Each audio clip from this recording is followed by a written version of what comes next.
I think we're okay. I think we're at the point where we need to admit that this was never really a great franchise, and that we keep trying to find this thing that was never really actually there. Sonic was never good. Yeah, it was a 25-year lie. Yes, it was like they re-released like Ecto Cooler this year, and we're like, hell yeah, it brings me back to middle school. And I went and I drank it, and I'm like, this is not that great. And I was like, maybe it never was that great. Maybe it's just green water. I don't know. I don't really understand why, but there is a segment of the gaming community that really, really loves Sonic. Sonic was never good. If you disagree, you can call the cops. Also, the reason is they all want to have sex with Big the Cat. That's true. That is still the reason. No, look, I said it an hour ago. I'll say it again. Sonic was never good. Never good. Never good. Never good. Never good. Never good. Never good. Never good. Never good. Lies! They filled the earth by lies!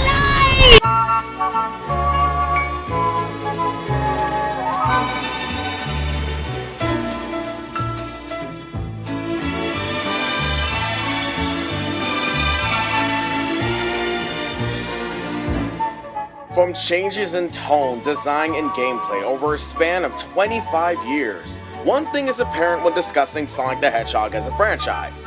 It's a roller coaster, for better or worse. As a fan of the series, I feel that there has been an unjustified bias over the past few years with professional gaming journalism sites that give their daily objective to berate people who are passionate of Sonic. The following is an amalgamation of my personal thoughts about how Sonic and all video game franchises are imperfect, and why this is okay. Keep in mind, at the end of the day, this is merely an organized, concentrated opinion from a seasoned veteran of the gaming industry for over 20 years. I'm not a professional.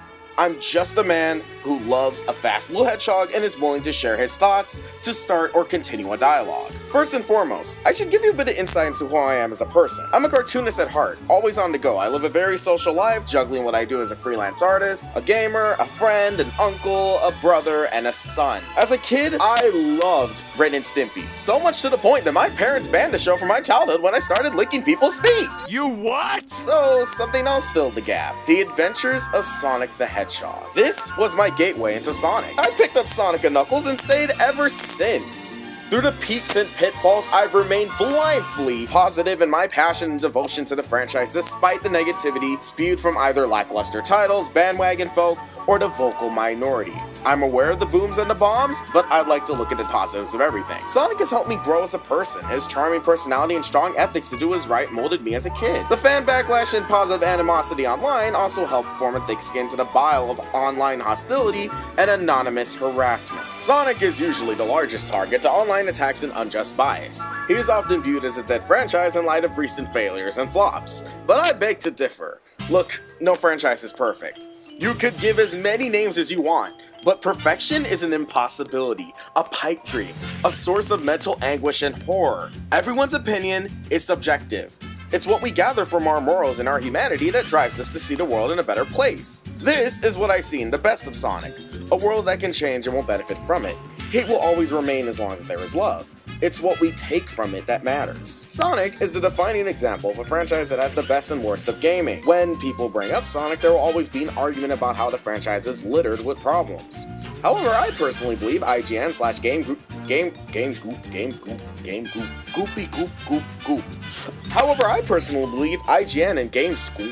/ However, I personally believe IGN and GameScoop's statement that Sonic is a series consisting of 25 years of lies and the fanbase all wanting to screw Big the Cat is a far cry from reality. In truth, Sonic and the fans are fine. When most people talk about Sonic in his golden years, it's often split up into several eras. It's like Final Fantasy. Depending on what decade you grew up in, your perception of which is better will be different.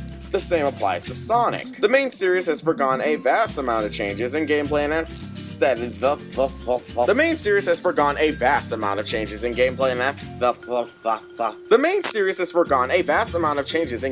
aesthetics from Sonic 1, Sonic CD, Sonic 3 Knuckles, Sonic Adventure, Sonic Heroes, Shadow the Hedgehog, Sonic Storybook Series, Sonic Elise, Colors, Generations, the list goes on. And I'm only referring to the main series and the storybook series. Of course the fan community is split as is. With such contrasting styles, you might as well say that Sonic's real problem isn't consistency, it's variety. At the end of the day, most of these titles incorporate one defining characteristic: speed. This is Sonic at its core. Fast, exhilarating, and a platformer that requires quick instinct and timing. The main series of titles often hold true to these three core aspects, but is usually associated with a gimmick that either lasts the whole game or is simply a side note. Sonic, unlike Mario most of the time, is a high-risk intellectual property. You usually aren't guaranteed the same experience with every title. This can be argued against from both sides. On the positive, this means that each title has a unique style that keeps the core elements but allows the gamer to enjoy a new experience. On the negative, this could potentially alienate fans of previous installments due to the major changes in gameplay and aesthetics. This is where the vocal minority comes into play. Fan communities are and will always be a source of backlash and criticism due to the comments and actions made possible by the vocal minority, and herein lies the problem with the criticisms brought up by people. They're taking what is a minority and turning it into the majority. Because of this, the reputation of any property is affected on a wide scale. And with that said, consider the following. Sonic, as a franchise, is not doomed to crash and burn. And this is because of an extremely passionate, overtly creative fan community that is often overlooked in favor of the negatives. Fetishisms are often a major topic of discussion within the Sonic fan art community. Most people stay blissfully ignorant of the idea of pregnant sex or jacking off to someone who eats someone, but to be honest, I don't see this as a major problem because I'm part of that secret society. You can look up my works. It's filled with that type of shit. Am I ashamed of it? No. If you're gonna just dislike someone based off a fetish or something that they like, then you aren't any better than they are. If by chance their inflections and manner of how they express their views correlate to what they like, then that's your call, not mine. Sonic fan art is often considered a gateway into the world of fetishism. People who are uncomfortable to the foreign and aberrant often use the anonymity of the internet to harass those who don't follow their agenda, believing that there will be no repercussions to what they say or what they do. This has created a layer of bile towards those who make a living off of fetish art, especially if Sonic is involved. It should be noted that this is still part of a minority. If it was a majority, it would be accepted by those unfamiliar to it. If I'm going to be perfectly honest here, there are people who are a tad twisted in their views, and unfortunately they do take over the silent few who like their fetishes and choose to stay hidden. We shouldn't accuse a crowd of people for one person's actions, unless they're accomplices to the crime. If you stumble upon some fan art that you don't particularly enjoy, unless you have constructive criticism, I'd suggest keeping it to yourself. You're not doing yourself any favors, especially if you think hiding behind a glass window will be your only salvation. Now, getting back on track, how does this relate into my argument that there isn't a perfect game franchise? Well, by literal definition, perfection is the condition, state, or quality of being free or as free as possible from all flaws or defects. Realistically, the notion of a game or a series of games achieving unity and acceptance of everyone's opinions will never happen. And this is fine. So what if GameScoop decide to disrespect Sonic through a series of biased statements in the professional environment? This just means that they ruined their company due to lack of professionalism. If IGN wanted out of this, they would have set a disclosure at the beginning of every GameScoop video, detailing the thoughts and opinions of GameScoop do not reflect that of IGN. Plain and simple. Simple policy 101. So, what should we take from this? If you love Sonic, cool. If you're willing to defend your stance, be ready for the fire. If you want to stay silent, cool. I would suggest standing up every once in a while to defend what you love. If you have a fetish, people don't need to know about it, but once you're exposed, own up to it. People always hate. They'll always objectify.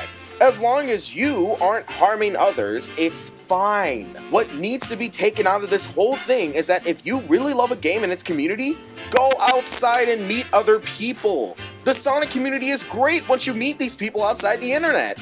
Online corrupts everything. That's just common knowledge. There exist extremists, elitists, eccentrics, egotists, and the educated in every community. Share your love with other people and eventually you'll find an audience. Sonic may be an imperfect franchise, but if I love it, then I love it. It's hard to distinguish what's constructive and what's harmful, but such is life. At the end of the day, as long as it doesn't provoke bias, violence, and unjustified hate, love what you love. Defend what you love. Stay strong. You're beautiful as you are. If you want to make a change, do it. Live your life, because you only have one chance at it. I'm PreStalnic. Stay strong, live life, and know that someone out there loves you for you. I'll talk to you later. Take care.